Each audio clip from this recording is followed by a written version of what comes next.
له دوړو خواو ویشتل شوی ساجدین د کیسه لیکوال عبیدالله محک دریم ناول دی چې تازه چاپ شوی دی. روانه اونۍ یکشنبې د دې اثر د مخکتنې لپاره غونډه جوړه شوې وه. کیسه لیکوال اکبر ګرګر د غونډې ته ویل چې له دوړو خواو ویشتل شوی ساجدین د افغانستان د اوسنۍ غمیزې هنري انځور دی او په دې ناول کې د خیر او شر جګړه تمثیل شوې ده. ښاغلي ګرګر د اثر له نوښته ډک وباله. د دواړو خواو ویشتلی ناول په معاصر ادبي جریان کې غیر متداول یعنی د نوښتونو ډک هغه پیدا کړ. ریالیستي ناول یو سرخندونکي نسل د سرخندنې د داستان چې په مینه پیل کېږي او د هېواد په تیر راکټ او ساکت حالت کې د حرکت راوستو جوګه دی لیوه. ناول په ژوند پیل کېږي. ناول د پښتو داستانونو د 40 او 50 لسیزو د کلونو داستان نه او هغه ناولونو ته چې په هېواد کې د مخه حذف شوي او معمول داستان نه ورته نه بلکې لوړ او اوچت. له دوړو خواو ویشتل شوی ساجدین اصلي اتل ساجدین نومیږي چې د ساجدې په نوم له یوې پیغلې سره مینه کوي او د کتاب لویه برخه د مینې د کیسې ته بیله شوې ده.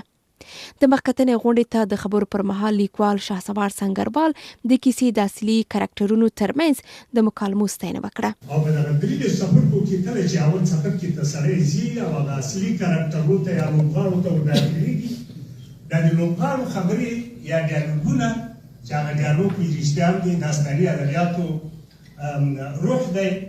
دا ډیالوګونه یې دومره خواږه دي دومره سړی راکاږي خصوصا د ساج په نوم چې هغه لومړی کرکټر شوی وي تر دغه دمه چې البته ماته معلومات دی ما لوستی او بل یې د ساجدې په نوم باندې او د بسۍ په نوم باندې.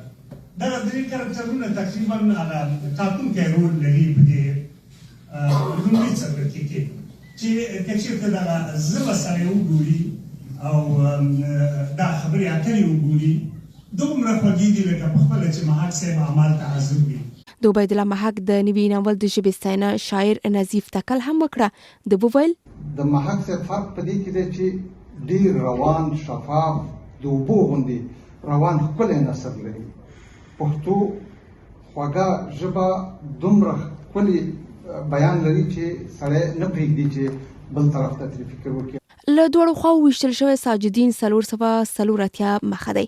کیسه لیکوال سولمل شینواري ویل چې د لویدیځ په بوخت ژوند کې ناول ته وخت ورکول کمال دی. په دومره وخت کې څومره چې تاسې د وپېژنئ ځینې صفتونه چې په خپله ژبه باندې تسلط بله ملي ژبه دري باندې تسلط او بیا د هغې نه په انګلیسي تسلط او په دغو 20 کلونو کې په دې دوو ژبو باندې تسلط څومره مهم و د عوایدو له مخې او ده دا هر څه پرېښي دي او نه پوهېږم دا بیا وروسته راته ووایي دا په څو کالو په څو خواریو باندې ده دا اثر لیکلی دی.